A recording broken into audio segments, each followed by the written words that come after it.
नमस्कार साथियों, आप सभी का स्वागत है इन द टॉक पर। मैं हूं शशिकांत कुमार।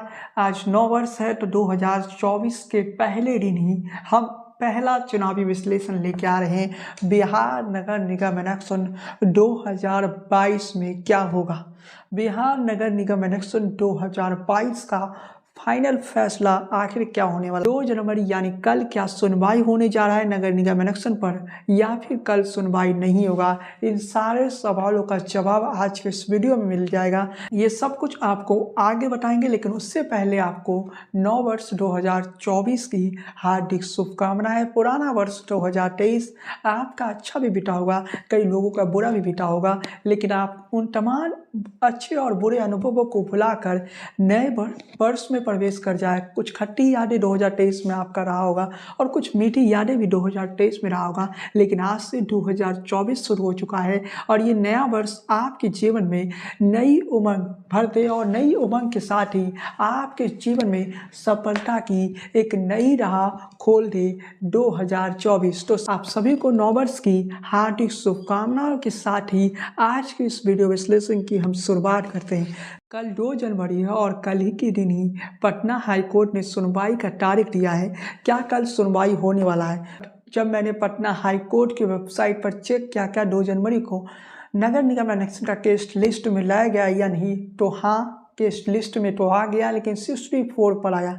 मतलब आप समझ सकते हैं कि सुनवाई होने की उम्मीद जो है काफ़ी कम है। 64 नंबर पर आपको नगर निगम इलेक्शन मिल जाएगा। नगर निगम इलेक्शन और जो संभावनाएं जताया जा रहा है, कल हो सकता है कि इस मामले पे सुनवाई ना हो।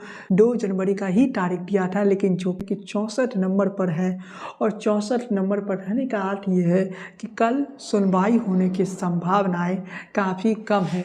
इंतजार तो कल का करना पड़ेगा कि सुनवाई होगा या फिर नहीं, और अगर सुनवाई होता है तो नगर निगम इलेक्शन का क्या कल सुनवाई समाप्त हो जाएगा, क्या कल के बाद या कल ही फैसला दे दिया जाएगा। तो मैं कहना चाहता हूँ कि फैसला देने के लिए कोर्ट कुछ समय तो लेगी, लेकिन कल सुनवाई होने की जो संभावना है, जो उम्मीदें हैं, अब कम होती दिख रही है। 64 नंबर पर केस लिस्ट में है पटना हाई कोर्ट के वेबसाइट पर। यह आप स्वयं जाकर भी चेक कर सकते हैं पटना हाई कोर्ट के वेबसाइट पर। इस समय जब मैं वीडियो रिकॉर्ड कर रहा हूँ तो 64 नंबर पर है 4223 2023 Sunil Kumar versus state of Bihar. ये केस सुनवाई है और ये सुनवाई शायद कल ना हो पाए। तो जैसा कि मैंने पिछले वीडियो में व्यक्त किया था, संभावना व्यक्त किया था, जो कि मेरे पास खुफिया जानकारी कुछ आई थी, और उस जानकारी के आधार पर मैंने कहा था 2 जनवरी को सुनवाई होने की उम्मीद कम है। वैसी परिस्थिति में अब ये लग रहा है कि ये जो सुनवाई की तारीख है ये 3 या 4 जनवरी तक बढ़ेगी। 3 या 4 जनवरी को सुनवाई होगा पटना हाई कोर्ट में। ज़्यादा संभावना है 3 जनवरी को सुनवाई हो जाएगा अगर 2 जनवरी को नहीं होता है। चीफ जस्टिस साहब क्या 2 जनवरी को ही सुनते हैं? इसका इंतजार हमें कल तक के लिए करना पड़ेगा। लेकिन इस मामले पर हम आते हैं। एक लंबा मामला है नगर निगम इलेक्शन का। दिसंबर 2022 में नगर निगम इलेक्शन होता है, उससे पहले ये मामला सुप्रीम कोर्ट में चला। सुप्रीम कोर्ट ने फिर पटना हाई कोर्ट में केस भेज दिया और वहाँ पर जो याचिका दायर की थी उन्हें एक झटका लग गया, क्योंकि वो ये उम्मीद करके सुप्रीम कोर्ट गए थे कि सुप्रीम कोर्ट से फाइनल जजमेंट उनके पक्ष में आएगा, लेकिन उन्हें कहीं ना कहीं सुप्रीम कोर्ट में झटका मिल गया। अब जो ये मामला पटना हाई कोर्ट के पास है और पटना हाई कोर्ट जो फैसला देगी वो फैसला को फाइनल फैसला मत समझिए। पटना हाई कोर्ट के फैसले के बाद भी फिर से रिव्यू पिटीशन दायर किया जा सकता है या फिर सुप्रीम कोर्ट में जाकर पिटीशन दायर किया जा सकता है, जो भी पक्ष हारेगा। लेकिन सवाल ये उठता है कि पटना हाई कोर्ट में इस मामले की सुनवाई कब तक पूर्ण हो जाएगा। तो इस सवाल का उत्तर ये है कि पटना हाई कोर्ट में अब ये मामला लंबा नहीं चलेगा। पटना हाई कोर्ट से इस मामले की जो सुनवाई है वो 1 या 2 सुनवाई हो जाएगा, या फिर 2 या 3 जनवरी को सुनवाई होता है उसी दिन सुनवाई पूर्ण हो जाएगा। उसके बाद फैसला की घड़ी आ जाएगा और पटना हाई कोर्ट हो सकता है कि बहुत जल्द फैसला दे दिया। अगर मान लेते हैं कि 2 जनवरी को सुनवाई नहीं होती, 3 जनवरी को सुनवाई होती है, 3 जनवरी को अगर पूरी सुनवाई पूरी हो जाती है तो पटना हाई कोर्ट फैसला रिजर्व रख सकता है या उसी दिन फैसला दे सकता है। अगर लेकिन ज़्यादा संभावना है कि पटना हाई कोर्ट फैसला रिजर्व रखे और ऐसी परिस्थिति बनती है तो 15 जनवरी के बाद पटना हाई कोर्ट फैसला दे देगा या जनवरी के एंड तक फैसला दे देगा। लेकिन अगर 3 जनवरी को जो पटना हाई कोर्ट में सुनवाई होता और उस सुनवाई के बाद कोर्ट की तरफ से अगली तारीख दी जाती है तो समझ लीजिए ये मामला फरवरी तक चला जाएगा और फरवरी तक इस मामला में फाइनल फैसला आने में लगेगा। इंटॉक आपको कभी झूठ नहीं बताता। इंटॉक जो सच है हम भ्रम से दूर रखने की कोशिश करते हैं। इंटॉक हमेशा ही आपको बड़ी अपडेट देता है। जैसे ही कोई बड़ा अपडेट आता है तो इंटॉक आपको सबसे पहले देता है और इंटॉक इसी के प्रयास में लगा रहता है। लेकिन साथियों आपको स्पष्ट तौर पर कह देना चाहता हूँ कि चीफ जस्टिस साहब के पास एक मामला है और इस मामले में अब लंबा समय नहीं घिसेगा। अब इस मामले में बहुत जल्द फैसला होते दिखेगा और फैसला किस पक्ष में आएगा तो इस वक्त बिहार सरकार मजबूत स्थिति में है और बिहार सरकार इस केस को जीत सकती है। और जब भी कोर्ट में कोई मामला जाता है तो सरकार के हारने की चांसेस काफ़ी कम रहती है और सरकार पूरी तैयारी के साथ ही इलेक्शन करवाया है। और अगर बिहार सरकार इलेक्शन करवाने की स्थिति में रही दिसंबर के महीने में 2022 में तो सरकार क्या बिना कोई तैयारी से इलेक्शन करवा लिया? सरकार को ये नहीं पता था बाद में जब कोर्ट में जाएंगे तो हो सकता है केस हार जाएंगे तो सरकार क्या अपनी पैसे बर्बाद करेगी? जवाब है सरकार कभी भी अपना पैसा बर्बाद नहीं करेगी। इस प्रकार से सवाल निशान याचिका दायर करने वाले पक्ष की तरफ से खड़ा किया जा रहा है कि जो नोटिफिकेशन आया वो इलेक्शन रद्द होने से पहले, इलेक्शन स्थगित होने से पहले भी वही था और इलेक्शन स्थगित होने के बाद यानी ट्रिपल टेस्ट की प्रक्रिया करवाने के बाद भी सीटों का समीकरण नहीं बदला, सीटों का समीकरण वही रहा, जिसके कारण ही सवाल निशान इतने सारे खड़े हो रहे हैं। ये कहा जाता है कि मध्य प्रदेश में ओबीसी समुदाय को 27% आरक्षण दिया गया, बिहार में 20% क्यों दिया गया? तो बिहार सरकार की तरफ से इसका जवाब आया कि जातीय जनगणना के बाद जो 7% बचा है वो आरक्षण दे दिया जाएगा। यानी आपसे अगर नगर निगम या नगर पंचायत या कोई भी चुनाव होता है लोकल बॉडी का तो उसमें जो ओबीसी यानी ईबीसी आरक्षण है वो आरक्षण दे दिया जाएगा। ये बिहार सरकार की तरफ से कहा गया। अब तथ्य दोनों तरफ है साथियों। उधर जो याचिका दायर की उनका मानना है कि बिहार सरकार ने पूरी तरह से नियमों के साथ खिलवाड़ करके इलेक्शन करवाया। उनका फैक्ट अलग है लेकिन बिहार सरकार का कहना है कि बिहार सरकार पटना हाई कोर्ट के गाइडलाइन के अनुसार ही नगर निगम इलेक्शन को करवाए हैं।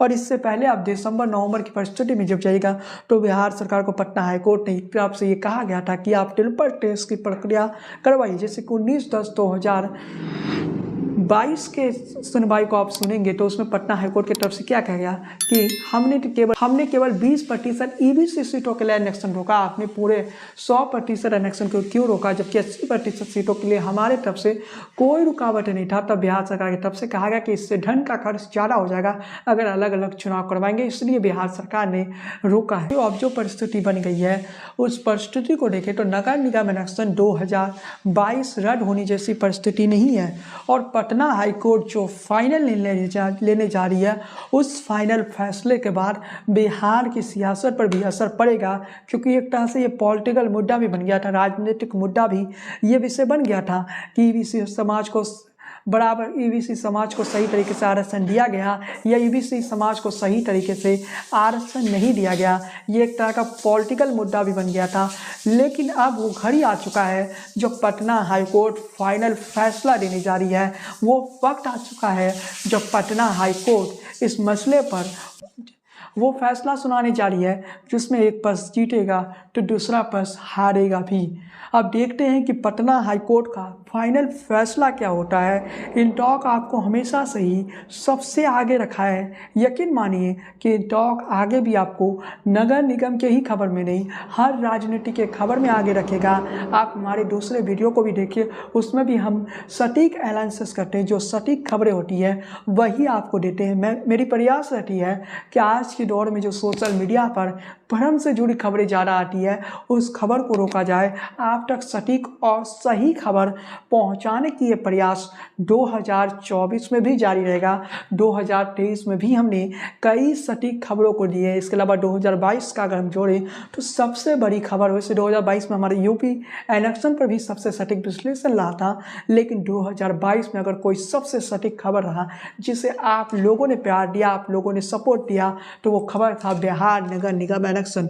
अब मैं उम्मीद करता हूं कि 2024 में जब फाइनल फैसला आएगा ना, उसके बाद जो लोग सब्सक्राइब अभी तक नहीं कर पाए इन टॉक को, ये सोचते हैं कि चुनाव रद्द हो जाएगा, वो लोग भी सब्सक्राइब करेंगे इन टॉक को और अपना सपोर्ट देंगे। 2022 के इलेक्शन के दौरान सबसे ज़्यादा नगर निगम इलेक्शन पर किसी चैनल का वीडियो देखा गया फेसबुक और यूट्यूब दोनों पर, तो वो इन टॉक ही था, दूसरा कोई चैनल नहीं था।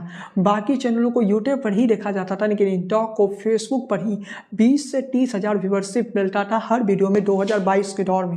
बिहार नगर निगम इलेक्शन 2022 पर अगर सबसे सटीक विश्लेषणों को आप देखेंगे तो इन टॉक ही रहा, चाहे सुप्रीम कोर्ट का फैसला हो या उससे पहले जब हमने ये कह दिया था कि दिसंबर के महीने में इलेक्शन होने वाला है, हमने आपको ये भी बताया था दिसंबर के लास्ट तक दोनों ही चरणों के नगर निगम इलेक्शन समाप्त हो जाएंगे फैक्ट के आधार पे, और उस दौरान सबसे ज़्यादा इन टॉक ही देखा जाता था और इन टॉक पर लोगों का जो विश्वास था उस दौरान भी है, आज भी लोगों की विश्वास है। कुछ लोग ऐसे हैं जिन्हें अभी भी लगता है कि नगर निगम इलेक्शन रद्द हो जाएंगे और वो हमारे आलोचना भी करते हैं, और इस देश में हर किसी का स्वतंत्र अधिकार है, अगर आप आलोचना करते हैं तो उन आलोचनाओं से भी मैं सीखने की प्रयास करता हूँ। और मैं उन सभी लोगों पर जो लोग मुझ पर विश्वास करते हैं, इन टॉक पर विश्वास करते हैं कि इन टॉक की खबर सटीक है, उन्हें वादा करता हूं कि 2024 में नगर निगम इलेक्शन का जो फैसला आएगा वो तो सटीक रहेगा, लेकिन इसके आगे लोकसभा चुनाव पर जो हमारा कवरेज रहेगा वो सबसे विश्वसनीय रहेगा और सबसे सटीक रहेगा। यकीन मानिए 2024 जो कि डेमोक्रेसी ईयर है, इस समय दुनिया के दो बड़े लोकतंत्र में चुनाव है। एक तरफ दुनिया के सबसे प्राचीनतम लोकतंत्र अमेरिका रहेगा, तो दूसरे तरफ दुनिया के सबसे बड़े लोकतंत्र भारत रहेगा।